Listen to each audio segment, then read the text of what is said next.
Gente, Papo de Tubarões, terceira temporada, hoje com uma mulher inacreditável. Uma mulher que construiu um negócio super bacana.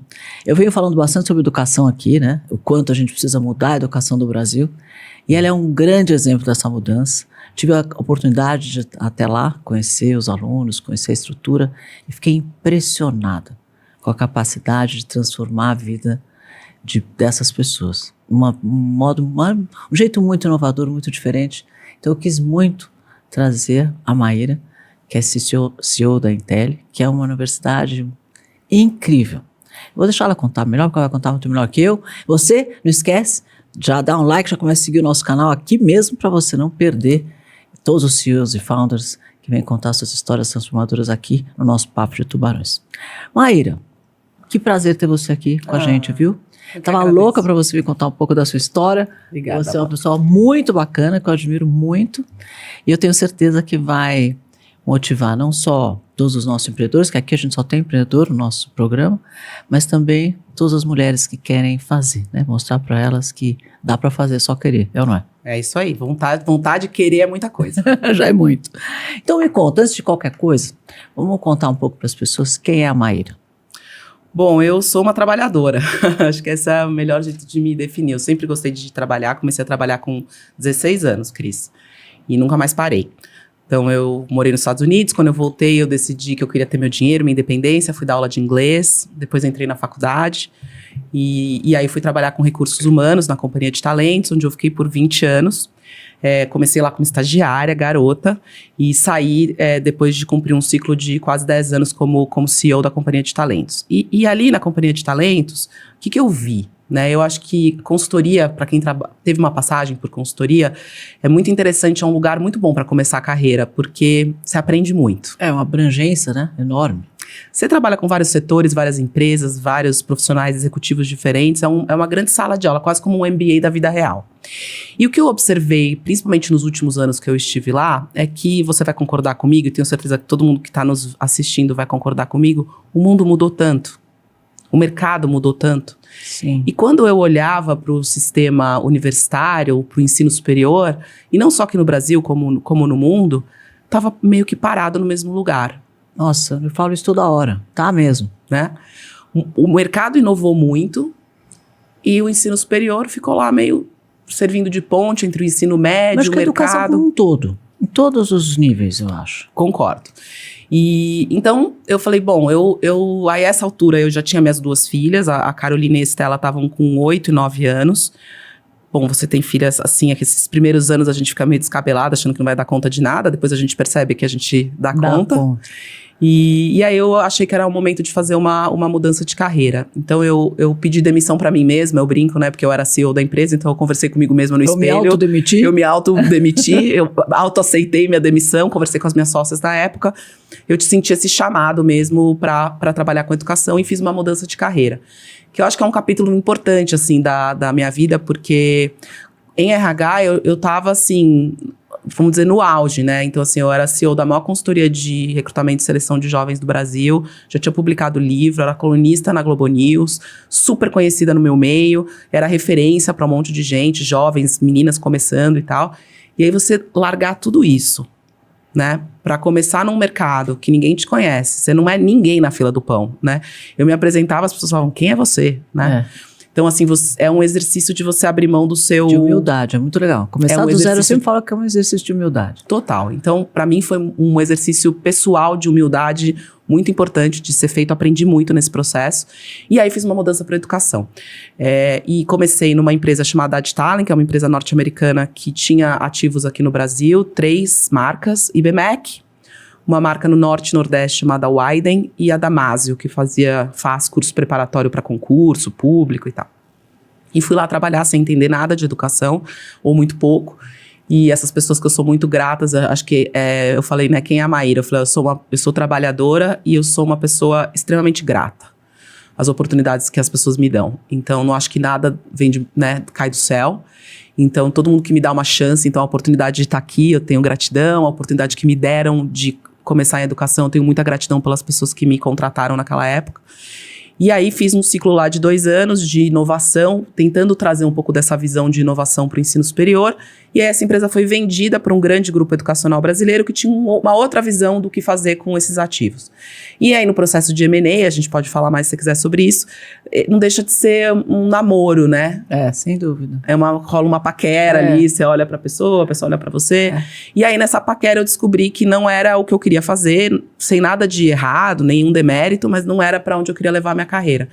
E aí eu falei, nossa, eu fiz toda essa mudança, entre aspas, larguei o meu emprego, a minha empresa, que eu sou sócia até hoje, que é a Companhia de Talentos, para começar do zero em educação, e a primeira tentativa que eu faço dá errado, porque a empresa é vendida com uma outra visão. Você aprendeu horrores. Aprendi horrores e tal. Já deu certo. Falei, ai meu Deus, o que eu vou fazer agora, né? E aí meu telefone tocou e surgiu a oportunidade de construir o Intelli. A gente pode falar um pouco mais disso daqui a pouco. Que bacana, né? Mas eu acho isso mesmo. Deu certo. Deu certo. E deu certo porque acabou na hora certa também. Depois com mais madura a gente vai... Quando você olha pra trás, toda vez na hora você acha que é um problema, né? Toda vez que eu tive essas mudanças de direcionamento, na hora você fala, nossa, mudou tudo, e agora?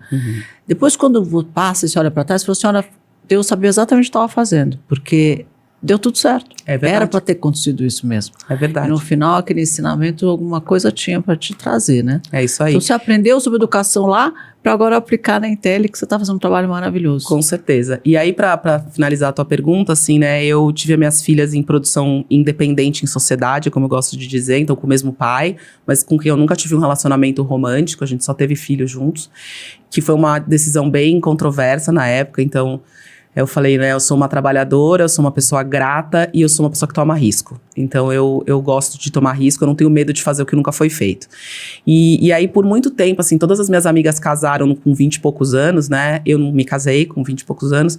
E eu, por muito tempo, achei que casamento, amor e viver um relacionamento bacana não era pra mim, assim.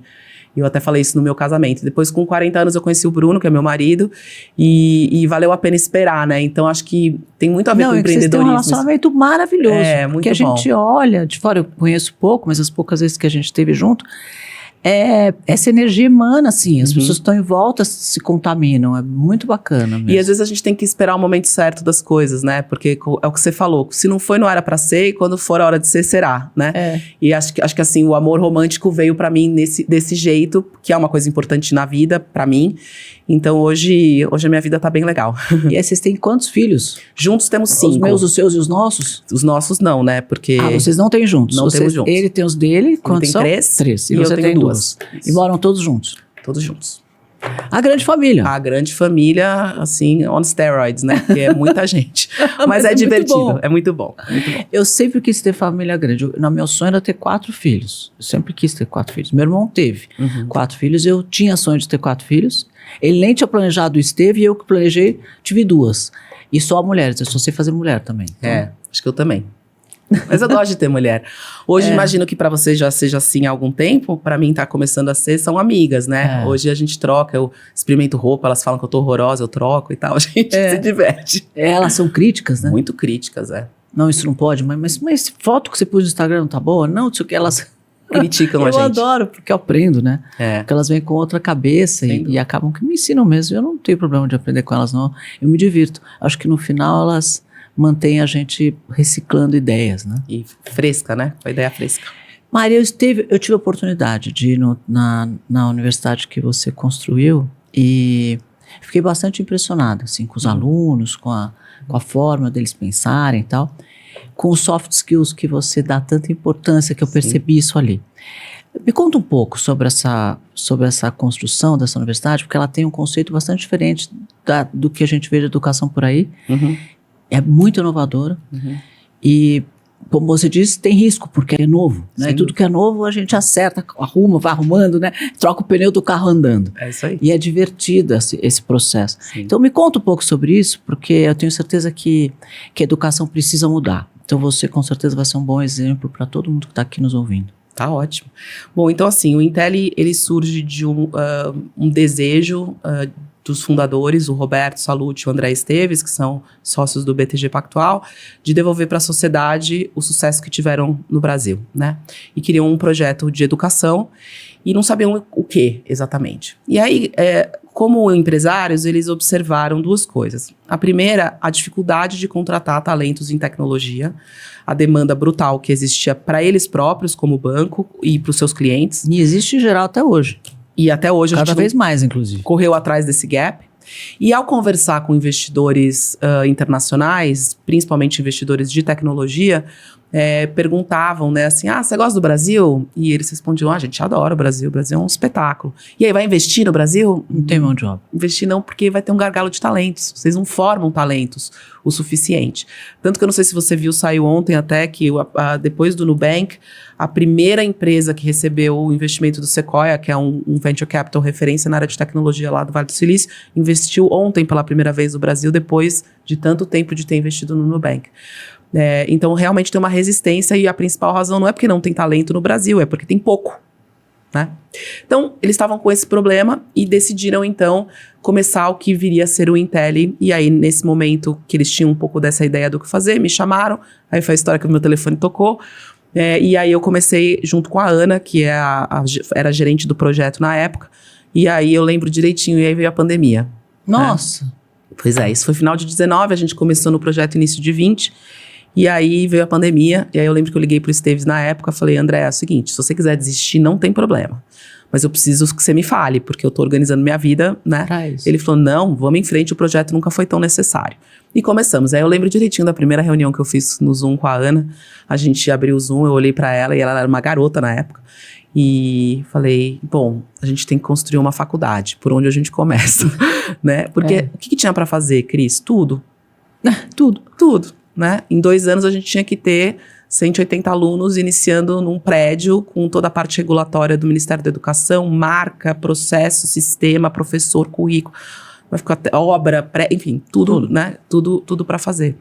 E aí, assim, um pouco eu já falo o que é o Intelli, o que a gente decidiu fazer, mas assim, um pouco aí para os empreendedores que estão nos ouvindo, né? Algumas lições que eu tirei do processo de construir algo novo. Primeiro, o que você falou, risco. Se você não toma risco, você não inova. Acho que é meio óbvio, mas sustentar o risco e ficar em paz quando as coisas dão errado, corrigir, ter integridade intelectual para olhar para uma coisa e falar, isso não está bom. E fui eu que fiz. Eu posso fazer melhor, onde eu errei. Corrige e vai pivotando e vai arrumando. Exatamente. Então, esse apetite para risco e essa honestidade intelectual de olhar para o seu próprio trabalho e dizer que não está bom, se você não tem essa humildade, você não pode empreender. Né? Se você acha que você vai estar sempre certo. A segunda coisa que eu descobri nesse processo é que time é tudo, né? A qualidade do seu time, que às vezes não tem tanto a ver com os hard skills, né? Com os conhecimentos técnicos, tem a ver com o que a gente estava falando da vontade de aprender. Gente, nossa, quanto mais eu vivo, mais eu falo que as coisas não são maiores que as pessoas. O que constrói negócio são pessoas. É melhor você ter um péssimo negócio com gente boa, porque essa gente boa vai se virar nos 30, vai fazer o negócio se virar também, do que você ter um negócio maravilhoso com gente ruim, porque gente ruim destrói o teu negócio. Você tem toda a razão. Então, formar pessoas é o mais importante mesmo dentro do teu negócio, né? Então, pessoas, a importância de contratar, de desenvolver, de criar uma cultura que as pessoas queiram fazer parte, tenham vontade, gana de trabalhar, de fazer coisas excelentes, incríveis, que foi o que a gente acabou fazendo. E por último, eu acho que é uma coisa, um insight que eu tive recentemente, né, que é muita gente acha que empreender é um festival de novidades, né? E não é verdade. Empreender, muitas vezes, você sabe disso, é repetição. É constância. É constância, né? É você sentar e fazer uma apresentação do seu negócio. De novo. 100, 200 vezes. E detalhe, com o mesmo entusiasmo, como se fosse a primeira vez, né? Porque quem tá te ouvindo, às vezes tá te ouvindo pela primeira vez. Então, assim, essa persistência, essa constância, essa resiliência de fazer, às vezes, uma coisa extremamente repetitiva, muitas vezes, acho que é uma coisa subestimada do processo de empreender. As pessoas acham que empreender é romântico. É que antigamente a gente era empresário e era mal visto até. Né? O empresário, explorador do funcionário, quer ter lucro, e as pessoas que estão lá não ganham nada. Tinha essa coisa lá no passado. Isso, graças a Deus, acabou. As pessoas sabem que os empresários ou empreendedores, né, chame como quiser, porque a nomenclatura vai mudando, mas é tudo a mesma coisa. Esses empreendedores são que constroem o Brasil, porque eles dão emprego, eles geram renda e pagam imposto que o Brasil precisa para andar. Então, quem faz a roda girar são os empreendedores mesmo. Então, o empreendedor é importante. E o empreendedor é o que dá emprego. Então, se você tem emprego, graças a Deus, tem porque alguém está lá se arriscando o dinheiro dele para te dar esse emprego, para fazer essa coisa acontecer. Muitas vezes sem ganhar nada. O empreendedor, às vezes, fica 5 anos sem receber nada daquele negócio e está pagando salário para todo mundo. Então, precisa respeitar isso. E é bacana quando a gente vê que já mudou, né? Sim, esse conceito. Com certeza. Eu não sei se você já leu Ayn Rand, que é uma filósofa russa que migrou para os Estados Unidos e escreveu um livro chamado A Revolta de Atlas, na década de 60. Ela é uma mulher muito interessante, porque ela é russa e ela se auto-ensinou inglês, ela é autodidata, e depois ela escreveu vários livros, e um deles chama A Revolta de Atlas, que é um livro bem conhecido no mundo liberal, vamos dizer assim, porque ele fala um pouco do que acontece com o mundo, é uma ficção, mas o que acontece com o mundo quando os empreendedores e empresários entram em greve. Deve ser engraçadíssimo. E a conclusão qual é? Né? Que o mundo para. Né? Porque os empregos param de ser gerados, a inovação para de ser gerada, a roda para de girar. Né? Porque sem empreendedor, sem empresário, quem toma o risco de inovar, de criar, o mundo para. E chama a Revolta de Atlas, porque Atlas é o deus grego que carrega, o titã, na verdade, carrega o mundo nas costas. O que acontece se ele se revolta e para de trabalhar. Então é uma fábula, mas é muito interessante porque discute filosoficamente um pouco isso aqui que a gente está falando. Gente, eu vou ler esse livro. Ele é longo, mas ele é bom. A personagem principal é maravilhosa. Eu adoro literatura, né? Como você sabe. Então, voltando aqui então para a história. Então, você tomar risco, né? Cuidar muito do time, isso eu aprendi muito, e essa coisa da persistência, da repetição e da abertura para reconhecer que você, às vezes, não tá com o caminho certo, que se chama de pivotagem e tal, mas no final começa com uma integridade, uma honestidade intelectual de reconhecer que algo não tá bom. E aí, falando um pouco do Intelli, né? O que a gente decidiu fazer de diferente, voltando à sua pergunta original, do porquê a educação precisa mudar. Então, quando a gente olha para o ensino superior de maneira geral, e eu vou falar de ensino superior porque é o que eu conheço mais, eu me sinto mais confortável. No final do dia, se você analisa, ele é muito mais uma continuidade do ensino médio do que uma preparação para a vida real profissional, né? Até se você pensa na lógica, por exemplo. Qual que é a lógica do ensino? Né? É assim, o que você tem que fazer para ser promovido na escola ou na faculdade? Você aparece 75% do tempo, 25% você pode faltar, não tem problema. Aí você tira a média, que é medido por uma prova ou um conjunto de provas. Você não morde o amiguinho, não gospe no professor. Aí o que acontece? Você é promovido. Quando? Todo ano. Olha que fantástico, né? Aí você imagina, esse sujeito, essa garota, esse garoto pega um diploma no final de 4, 5 anos e vai para o mundo do trabalho, seja para empreender ou seja para trabalhar numa grande empresa. Imagina se ele replica esse comportamento. 25% dos dias ele falta. Faz a média.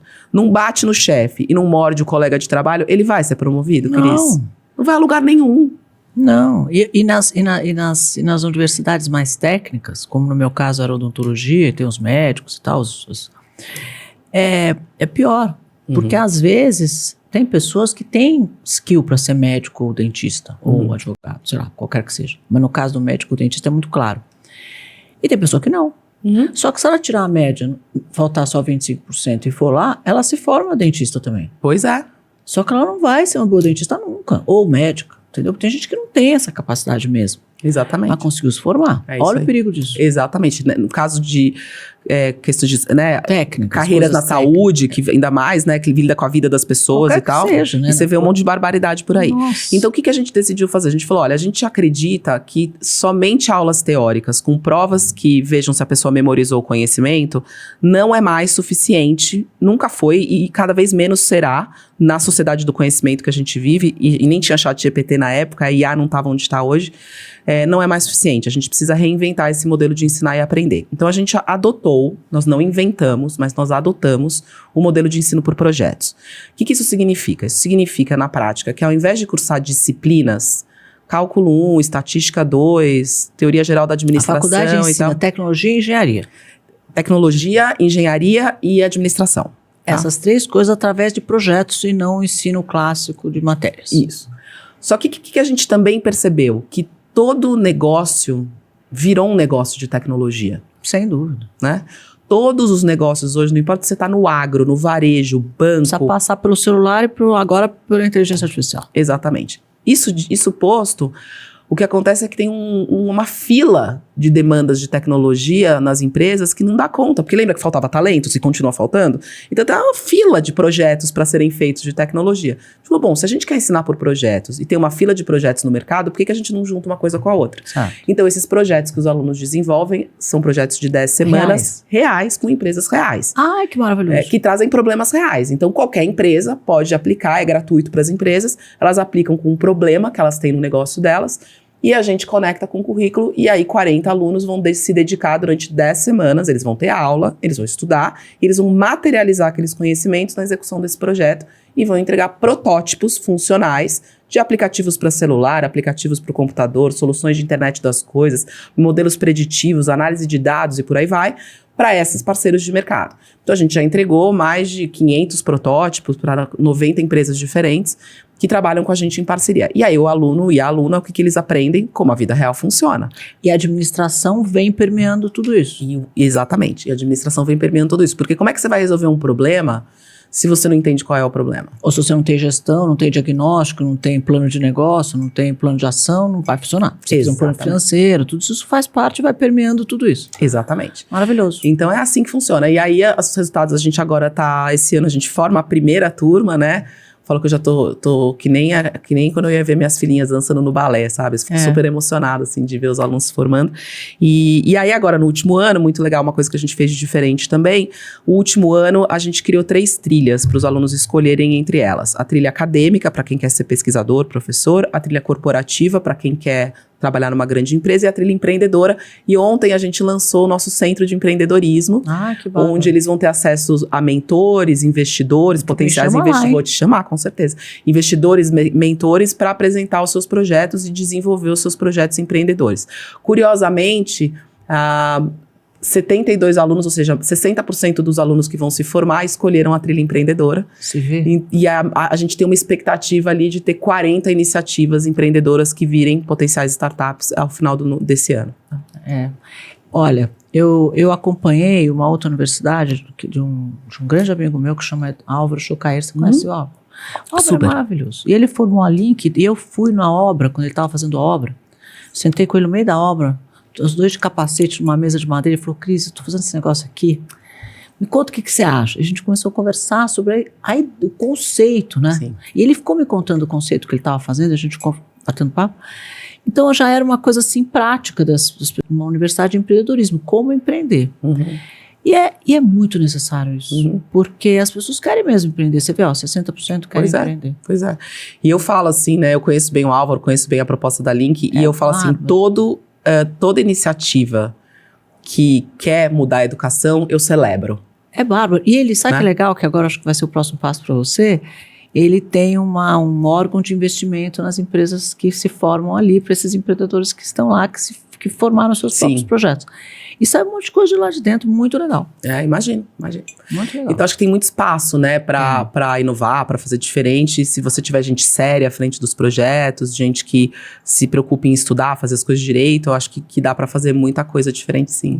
Que bacana, Bárbara. E vai formar pessoas de tecnologia para as empresas que precisam. Também. Então aqueles que quiserem uma carreira corporativa vão poder fazer isso, aqueles que quiserem empreender vão empreender, e acho que essa preparação para a carreira, para a escolha de carreira é uma coisa que eu sinto falta também no sistema tradicional, né? Todo mundo parte do princípio que vai ser óbvio, que a pessoa vai pegar um diploma em direito, odontologia, medicina e vai saber o que fazer com aquele diploma, e não é verdade, né?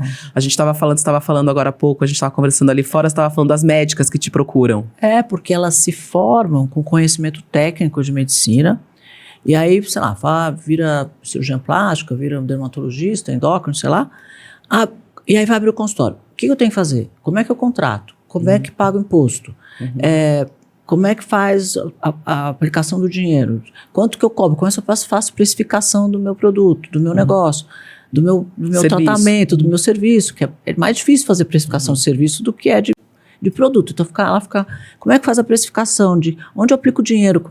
Então, você vê, falta muito conhecimento sobre empreendedorismo para essas carreiras que também serão empreendedores, porque o médico também é empreendedor, o dentista também é empreendedor, e o advogado também é empreendedor, também vai ter que abrir o escritório dele, vai ter que contratar outras pessoas, vai ter que fazer liderança, vai ter que, né? Então, marketing, vendas, todo o negócio precisa vender. Sim. Então, e a vocação, né? Mesmo. E eu acho que essa discussão, porque assim, O quão complexo é colocar uma transversal de empreendedorismo numa faculdade de medicina? É zero complexo. Pois é. É só querer fazer. Não tem nenhum milagre, nenhum segredo. Você consegue montar um currículo, tem currículos prontos, ótimos, tem conteúdo pronto, tem um monte de professor. É só querer fazer, né? Mas a gente volta, eu acho que por uma questão, né, quase que filosófica da vocação, assim. Muitas universidades ainda acham que a vocação delas não é preparar as pessoas para trabalharem. E eu fico horrorizada com isso, porque é assim. Como é que vai ganhar dinheiro? As pessoas fazem ensino superior para ter uma carreira. E elas querem ter uma carreira, sim, pro exercício do seu sonho, da sua vocação, mas também porque elas querem ganhar dinheiro, porque elas querem progredir, porque elas querem investir, sustentar a família. Porque elas querem sustentar a família. Não tem nada de errado com isso. E o lucro é maravilhoso. Maravilhoso. Se não tiver lucro, não tem negócio. É isso. Então, assim, reconhecer que o seu papel como universidade não é só pensamento crítico e formação cidadã, que eu acho que é também, mas que você tem que dar as ferramentas, equipar os seus estudantes para sair no dia seguinte e conseguir construir uma carreira que pare em pé. E esses 60% que querem ser empreendedores, muitos vão ser intraempreendedores. Exatamente, porque empreendedorismo não é só abrir negócio, empreendedorismo é uma atitude para o mundo, né? É uma atitude para a vida. Eu vejo um problema e eu penso como é que eu resolvo. Corrigir, ele pode fazer isso dentro de uma grande companhia. Sem dúvida. As companhias hoje olham muito para contratar intraempreendedores porque inovam, porque desafiam o status quo, porque querem mudar a forma com que o negócio está acontecendo. Então, tem muita busca por intraempreendedor. Hoje, a busca por talentos é enorme, em tudo. Sim. Em marketing, em vendas, em inovação, em tecnologia, com certeza, mas tem muita busca por talento. E essas universidades diferentes, novas, vão trazer... Sim, essa é a expectativa. Eu chamo esse perfil, né? Eu falo que é bom para trabalhar. Eu falo assim, essa pessoa é boa para trabalhar? Porque se ela for boa para trabalhar e ela gostar de aprender, o mundo é dela. Porque os problemas, Cris, que a gente tem hoje, e isso não é privilégio meu ou seu, de qualquer um que está assistindo a gente, são novos problemas. Problemas complexos, que não tem no livro como é que a gente vai resolver, né? Você aprende de forma desestruturada, conversa com pessoas, e aí você olha para aquele problema e pensa numa solução. Quem tem capacidade de fazer isso, sai muito na frente, né? É um perfil muito desejado e que vai ter sempre empregabilidade. E os professores? Porque eu vi que o Álvaro trouxe empreendedores de verdade para dar aula. Porque tem gente que fez, que construiu e tal. Eu tive a oportunidade várias vezes de estar lá, conversando com os alunos e tal. E é bacana, porque você tem experiência naquilo que você fez. Sim. Como que você vai buscar os professores? Porque esse é um desafio, né? Esse é um desafio grande. A boa notícia é que a gente não precisa de muitos. Então, a gente consegue selecionar bem, é isso que eu quero dizer, né? Assim, a gente pode escolher bem.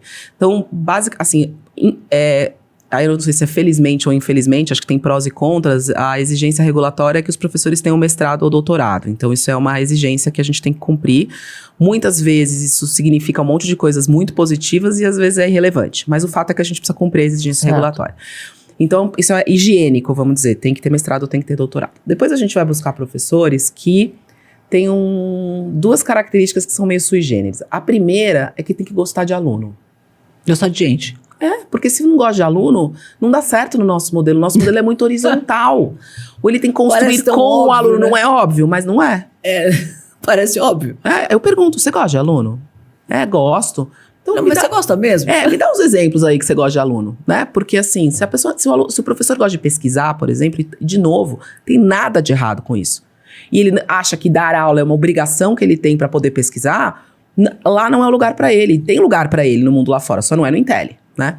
Então, gostar de aluno. A segunda coisa que eu olho muito é assim, o que o professor, ele tem essa visão crítica sobre o modelo de ensino atual? Ele tá meio inconformado que as coisas são do jeito que são há tanto tempo? Ele fica tentando achar jeitos de fazer diferente na possibilidade dele, na aula dele que seja? Então, essa inquietude, essa vontade de fazer diferente é uma outra característica que a gente olha. Eu ouvi uma vez de um professor que eu entrevistei, e eu perguntei pra ele, eu faço perguntas bem amplas, assim, né? Por que você tá aqui? E aí ele me disse uma coisa bonita, ele disse assim, eu não aguento mais o pacto da mediocridade. Eu falei, o que é isso? Ele falou, eu finjo que ensino, o aluno finge que aprende. Ai, Jesus amado. Né? E eu não quero mais fingir que eu ensino, eu não quero que o aluno finja que ele aprenda. Eu quero realmente ensinar, eu quero que ele realmente aprenda. E eu acho que esse modelo de só dar aula e aplicar uma prova, não que a aula não seja bom, é legal dar aula. Mas não só isso já não resolve mais as demandas desse século. Né? Você me falou uma palavra que me marcou sobre isso. A retenção é muito baixa. A retenção é muito baixa.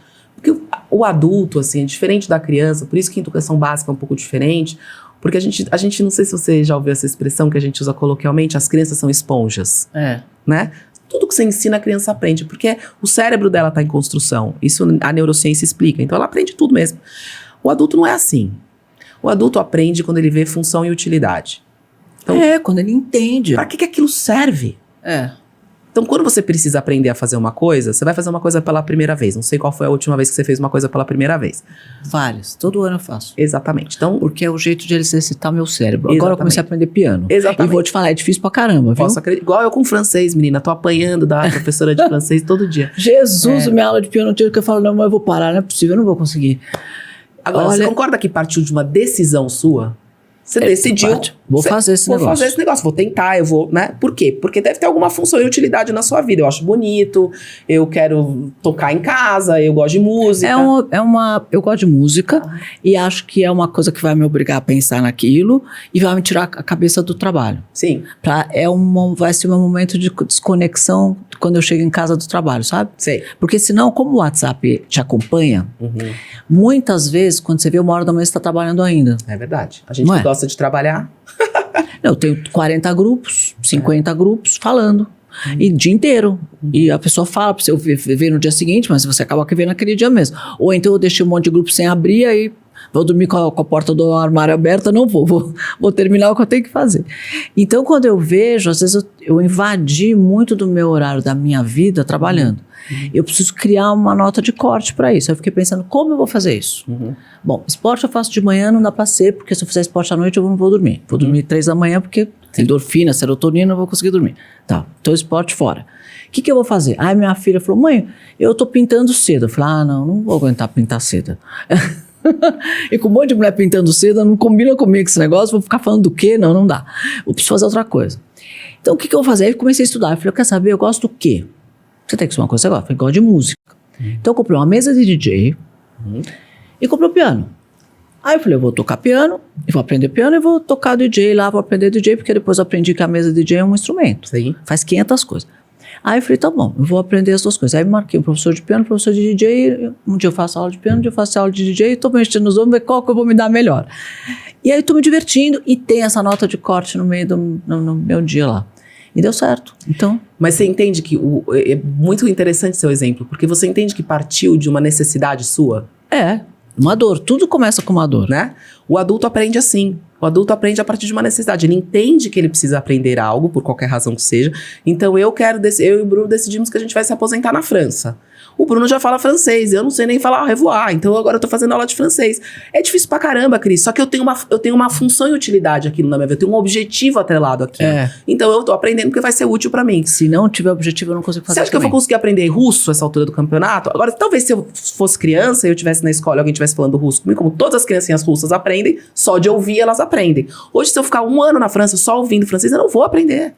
Eu preciso estudar, eu preciso de método, eu preciso... Então, é um pouco isso. Então, assim, essa ideia de que o adulto, né, e o universitário é um jovem adulto, ele já não tem mais o cérebro de uma criança, ele precisa ver função e utilidade no conhecimento. E tem que ter objetivo. Ele tem que aplicar o conhecimento, né? A gente estava brincando lá fora, todo mundo aprendeu briófilas e pteridófilas. Quem sabe a diferença? A não sei que você seja biólogo. Nem sei o que é isso hoje. Você aprendeu, viu? Você fez prova disso. Nem sei o que é mais. Não, você fez prova disso e foi aprovada. Se você chegou até aqui e fez odontologia... Algum momento eu passei, né? Você passou nessa matéria, mas você usou pra alguma coisa? Não usou. sei nem o que é mais. Exatamente, então. Porque você não usou. Porque aquilo não tem significado pra você. Aquilo não foi aplicado em lugar nenhum. Agora, existiram conhecimentos do ensino básico que você passou...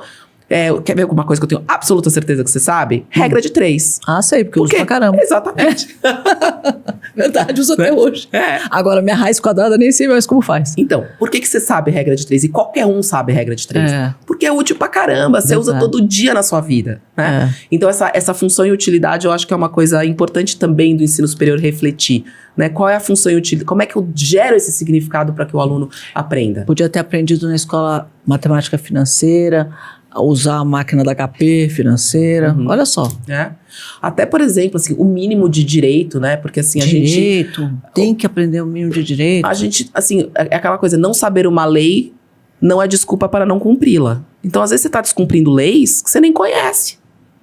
Quando que você vai aprender isso? Quando você desculpa sem querer. Eu sempre falo que tem que ensinar as pessoas a vender. É um ótimo ponto também. Porque todo mundo tem que vender. Sim. Ou se você for um executivo, se você for um prestador de serviço, se você for sei lá, autônomo, empresário, o que for. Você tem que saber vender, você tem que saber se vender, tem que saber vender o seu negócio. Todo mundo tem que saber vender. É isso aí. Se você não vender, você não faz dinheiro. É isso A aí. empresa, eu falo que as empresas são prestadoras de serviço para vendas. Porque se você não vender, o que adianta o resto de todos os departamentos? Sim. E vendedor vai ter emprego pro resto da vida, né? Vai ter emprego pro resto da vida. É igual o cara da tecnologia. Vai ter emprego pro resto da vida. Você sabe que quando as minhas filhas quiseram um cachorro, né?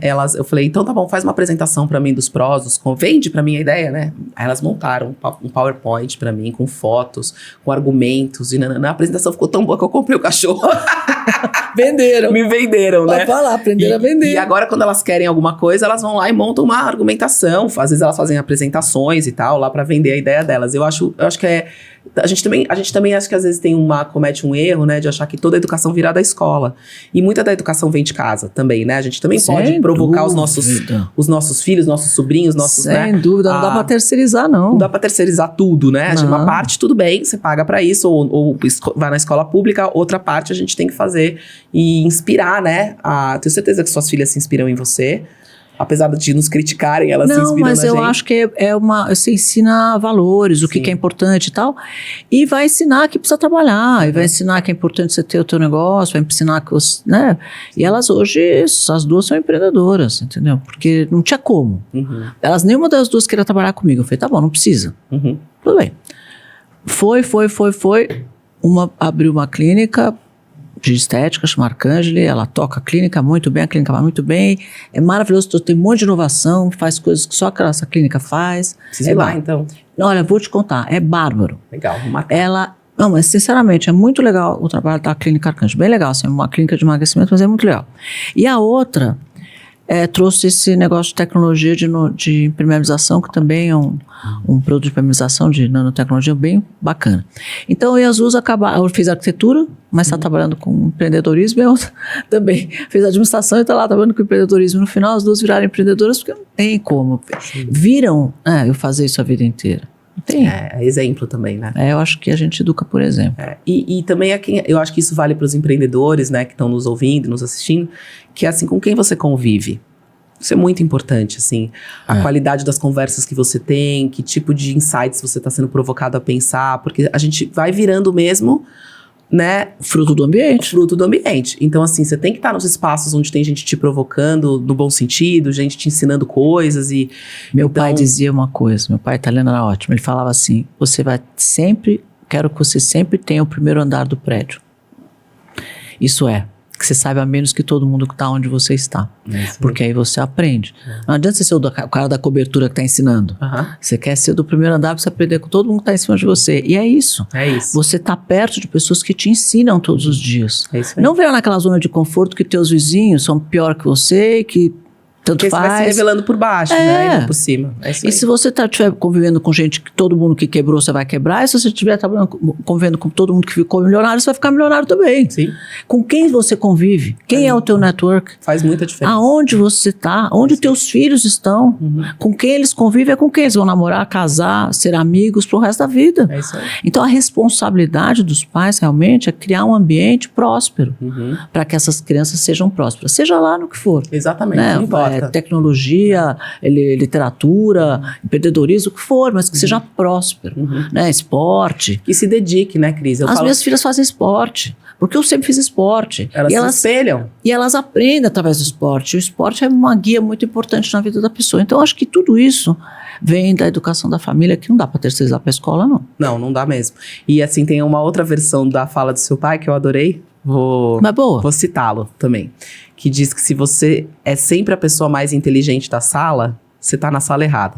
Exatamente. Tá no prédio errado. Você tá na cobertura, você tá no prédio errado. Tá no prédio errado. Se você tá sempre na cobertura, você tá no prédio errado. Tem até alguns assuntos que você pode conhecer mais e ser referência. Mas se você for referência pra tudo, tem alguma coisa errada. Teu ambiente ali tá totalmente errado. Você poderia estar aprendendo com gente que sabe mais que você e não tá, né? Buscar conhecimento, né? Essa história de lifelong learning, né, e tá sempre querendo aprender mesmo, hoje é uma obrigação para todo mundo. Não importa quem você seja, em que momento você tá. Porque, como você disse, eu comecei 3 negócios do zero, né? Uhum. E em momentos diferentes. No primeiro negócio lá, fui uma padaria, comprei uma batedeira, não tinha dinheiro nenhum, era dentista, não sabia como fazer negócio, nem sabia nada, né? E não tinha naquela época nem Google, nem telefone, muito menos investidor, mentor, gente para te ensinar. Então você ia lá fazendo e um dia você aprendia, sabe lá como. E eu fui aprendendo, sabe lá como, vivendo, fazendo. Muito bem, a segundo negócio eu já tinha vendido o primeiro. Então eu já tinha dinheiro, então eu já comecei com um pouco de dinheiro e comecei com um sócio que foi o melhor sócio da minha vida, o Júnior da Sulan Arisco, que era na época, depois ele fez a Hipermarcas, um cara maravilhoso. E ele foi meu sócio e a gente fez um negócio meu amigo e construímos a segunda negócio.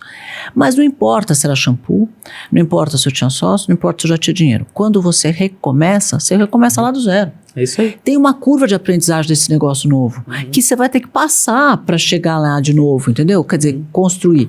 Esse foi mais rápido, lá levou 2 anos e meio. Eu acabei vendendo até para ele mesmo, para a Hipermarcas, comprou a minha participação.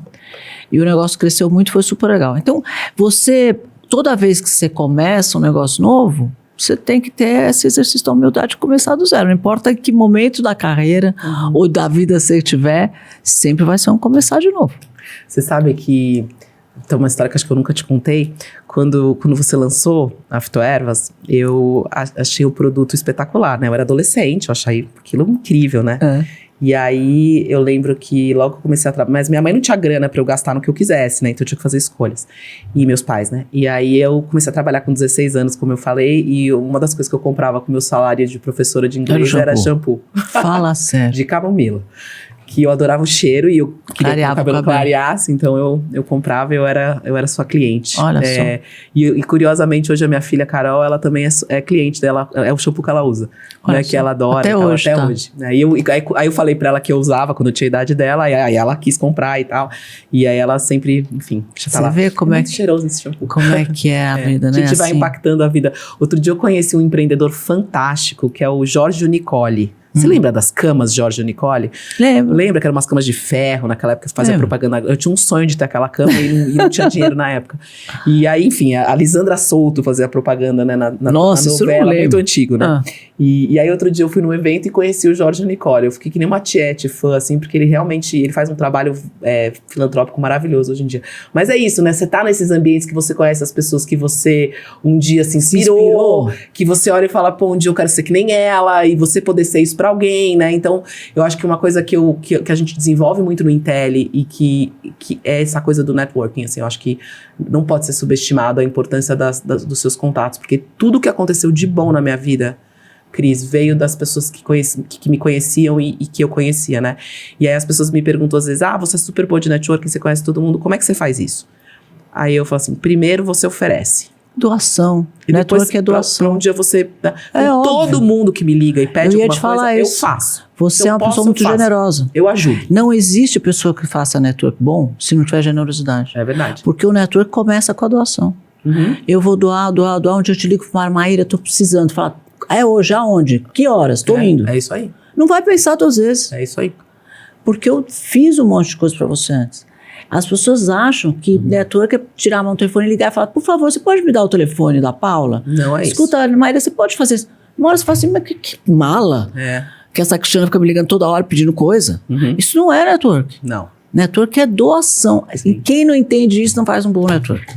Gente, anota isso para o resto da vida. E quem não faz um bom networking, não cresce seu negócio, não arruma investidor, não contrata gente, não tem informação de mercado, porque tem um monte de coisa que não está em livro nenhum e nem publicado em lugar Generosidade. Generosidade. As pessoas precisam ser empáticas e generosas. Se elas não forem, do mesmo jeito que ela cresce, ela cai. É verdade. Do mesmo jeito. É isso aí. Não tem o caminho. E eu vi muita gente assim, viu? Nossa, você assiste, né? O mais legal de você ter muitos anos de carreira é você olhar para trás e ver as histórias das pessoas que passaram, né? E você ver o que aconteceu depois. Porque o tempo é o melhor julgador, né? Ele julga, ele mostra a verdade, ele entrega o que é certo e o que é errado, ele mostra quem estava certo, né? É o tempo. Nada melhor que o tempo. E lembro quando eu comecei com o negócio do colágeno, nossa senhora, me falaram que eu estava envenenando as pessoas, fazendo elas comerem creme. Depois disseram que isso não funcionava, que eu era louca, que isso não era uma coisa. Nossa Senhora, quantas vezes eu fui chamada de louca desequilibrada? Quantas vezes? Eu falo, nossa, eu posso ser tudo, mas louca desequilibrada tá um pouco difícil, por tanto que eu trabalho. Sim. E era isso, eu ouvia isso. Não, a Cristiana é louca, desequilibrada. Eu falei, não. Da onde saiu essa história? Era disso, de estar fazendo uma coisa completamente disruptiva e que todo mundo achava que eu era louca. Aí, louca, hoje é um mercado de mais de 100 bilhões de dólares no mundo. Pois é. E volta para aquela história da tomada de risco, né? Então, assim, se você não toma risco, você não inova. Você tem que ter um pouco de autoconfiança também, porque e sustentar a crítica, sustentar a desconfiança, sustentar quando as pessoas te questionam.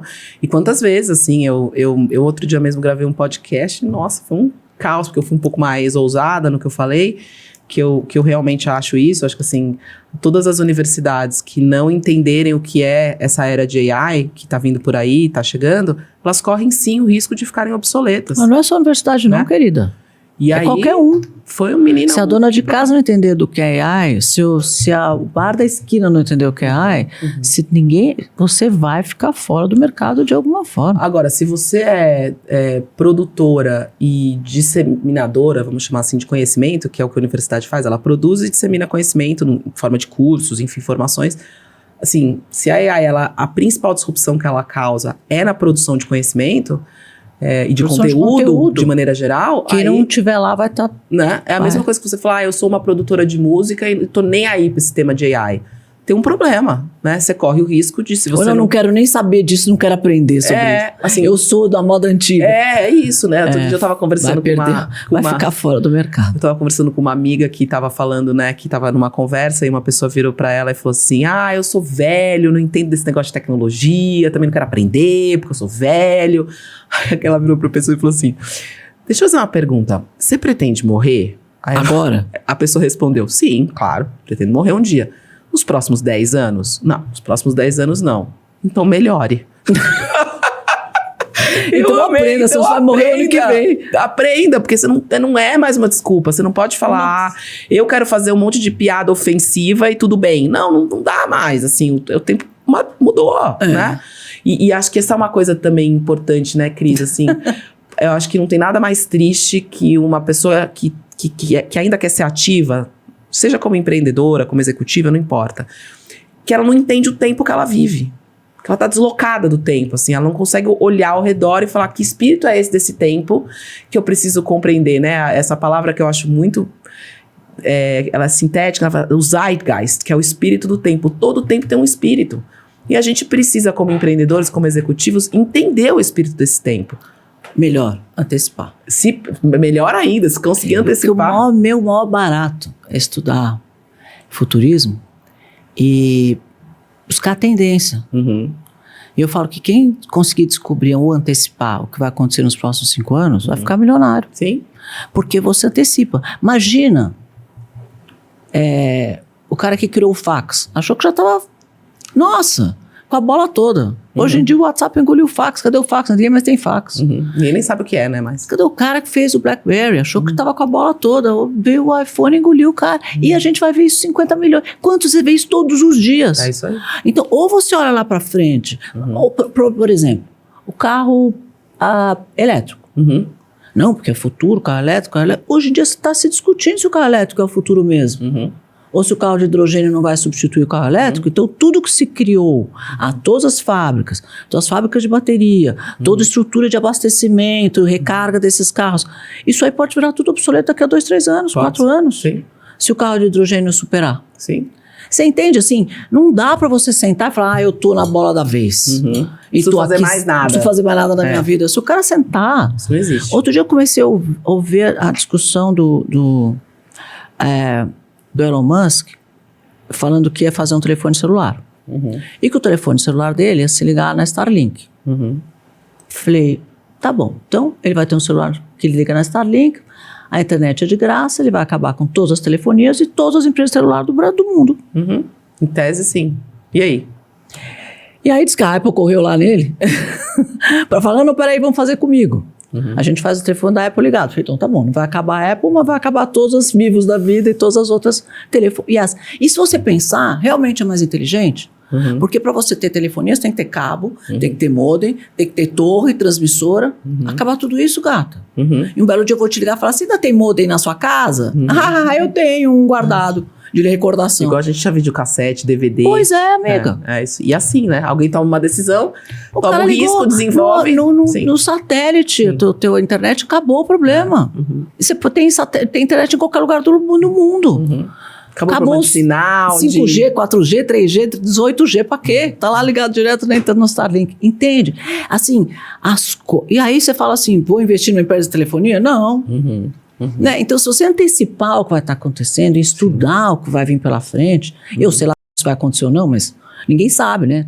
Conversas que estão acontecendo. Se vai acontecer, não sei também, gente, não estou garantindo nada. Estou estudando e lendo. Mas assim, pode ser que aconteça. Faz sentido? Faz sentido. Então, o que nós vamos fazer? Estudar o que vem pela frente, tentar buscar o que vem pela frente e abrir a cabeça. Se você ficar preso no que tem hoje, achando que aquilo é a bola da vez... E até a gente tem discutido muito lá no Intel, né, que eu acho que é uma discussão importante de ter, que é, assim, a gente tem que entender que a gente está vivendo e vai viver cada vez mais uma quero ser, assim, muito catastrófica, mas, assim, uma guerra por hegemonia de poder tecnológico daqui para frente, né? Então, o que significa... Então, vamos pegar um exemplo do que já está acontecendo, tá? Então, a gente saiu da computação, né, em servidores físicos. Você lembra dessa época? Você tinha aquelas máquinas, aquele monte de máquina. Tinha um CPD, amigo. Um CPD muito... Cheio de gente. É muito caro, era caro. Enorme, um ar-condicionado gigante, sala cheia de computador. Né? Então, era muito caro ter um CPD, ter servidores on-premise, né, que é como chama no local. Aí veio a nuvem, a computação em nuvem, que foi uma revolução que permitiu um monte de coisas. Esse monte de startup que surge, abre e fecha e movimenta o sistema empreendedor não existiria se não tivesse computação em nuvem, porque eles não teriam capital para poder ter um servidor e tal. Então, maravilhoso, computação em nuvem, acho incrível. Qual que é o problema da configuração atual dos players de computação em nuvem? Todos eles não são brasileiros. Você não tem um player relevante de computação em nuvem competitivo no Brasil, assim, relevante mesmo. Então, você está lá, é a AWS competindo com a Microsoft, competindo com a Google, competindo com, né? E o que isso significa? Isso significa que hoje todos os nossos dados do Brasil não estão no Brasil. Eles estão em outro lugar, né? Se dados... A local web eu acho que tem. Tem, mas assim, eu digo... Bacana. Tem uma ou outra local web, mas assim, relevante, assim, se você olhar o percentual de mercado que tem é pequeno. É pequeno. Então assim, hoje todos os nossos dados estão por aí, nos Estados Unidos, sei lá onde estão os data centers e por aí vai. Isso é bom ou ruim? Não sei. A Dilma já dizia, onde é que fica essa nuvem mesmo? Exatamente. Eu tenho uma fala dela ótima. Mas que nuvem? Onde é que fica essa nuvem? Eu não entendo esse negócio de nuvem. Então, assim, eu tenho certeza Jesus. Que a AWS, que a Microsoft, que a Nana, são excelentes empresas, são todos parceiros lá do Intel, amo todas, não estou fazendo uma crítica ao que elas fazem, eu só digo que, como país, a gente precisa refletir. Se a gente não quer ter desenvolvimento de tecnologia proprietária, se a gente não quer desenvolver tecnologia aqui, a gente tem que querer, né? A gente tem uma oportunidade de surfar uma nova onda que está surgindo desse novo paradigma de IA, mas o que a gente está fazendo de fato para isso acontecer? Mas a Web3 vai descentralizar tudo, né? Vai mudar isso também. É isso, então... Porque aí acabou a centralização na mão de 5. Vai descentralizar. Então, você vê, eu acho, quer dizer, o que o futurismo diz, né? E aí... Como é futurismo, a gente não sabe. Na verdade, eu falo que futurismo, na verdade, não é tão futuro assim, porque quem constrói o que vai acontecer lá na frente somos nós mesmos aqui, os empreendedores. Então, a gente sabe muito bem o que nós estamos construindo. Então, tem alguém construindo o que vai acontecer lá na frente. A gente, às vezes, só não consegue conectar os pontos. Né? Mas a tendência diz que nos próximos 5 anos vai mudar tudo. A forma de se comunicar, de fazer, de acontecer, vai mudar tudo. Nós estamos num momento... onde vai mudar tudo, saúde, vai virar só prevenção, vai mudar tudo mesmo. E aí, ou a gente, como você mesmo disse, ou a gente se mexe, ou a gente vai ficar para trás, né, em todos os sentidos. Então, parabéns pela sua universidade, que está criando pessoas assim, com essa cabeça. Porque é o que precisa mesmo. É isso aí. Não é trivial. Vai ter que fazer mais agora escolas dessas espalhadas pelo Brasil. Por isso que a gente abre as portas. Hoje mesmo eu estava recebendo uma turma de outras universidades fazendo benchmark conosco. Quem quiser conhecer está convidado, porque é uma iniciativa de impacto, né, para o Brasil. Então, quem quiser saber mais, a gente está super portas abertas. A tua generosidade tá aí. É impacto positivo, quer impactar o mercado, né? Não é uma coisa só para você, é uma coisa para o mundo, é uma onda de transformação que você está trazendo. E você para pensar, né, Cris? Por que a gente veio na vida, né? Eu falo que eu vim na vida para sair melhor do que eu cheguei. Né? E se possível impactar positivamente as pessoas ao meu redor, aprender, ensinar, deixar, enfim, um gesto de... A gente é um pouco a soma das pessoas que a gente convive, como a gente falou, e se você tiver a oportunidade de fazer o bem, de ajudar, de contribuir, me faz bem, e sei que te faz bem também. Quando a gente faz o bem, bem volta. E volta, né? Fala assim, por isso que falar, sua vida é tão boa, eu falo, é mesmo, mas é porque eu acho que eu sou uma boa pessoa. E bem volta. Uma pessoa, né? Bem volta. Muito, muito bom. Quer deixar uma mensagem aqui para os nossos empreendedores? Para os empreendedores, eu digo que eu sou fã de vocês, sou fã da gente, como empreendedores. Às vezes a gente, tanta adversidade para empreender no Brasil, mas vocês são os verdadeiros heróis, somos os verdadeiros heróis da resistência. E eu acredito que o mundo melhora com a inovação, com o empreendedorismo, com a garra, com a persistência, então não desistam.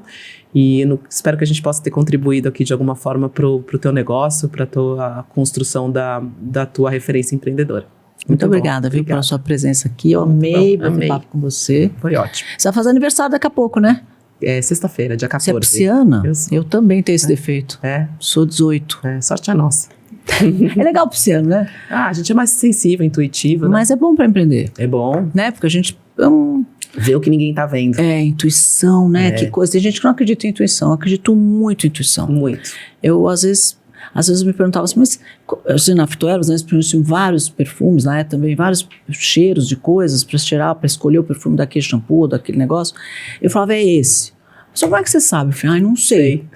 Alguém tá me falando que é isso. Ou às vezes a pessoa tá te falando um negócio, aí você fala assim, não é bem isso que ela tá querendo me dizer.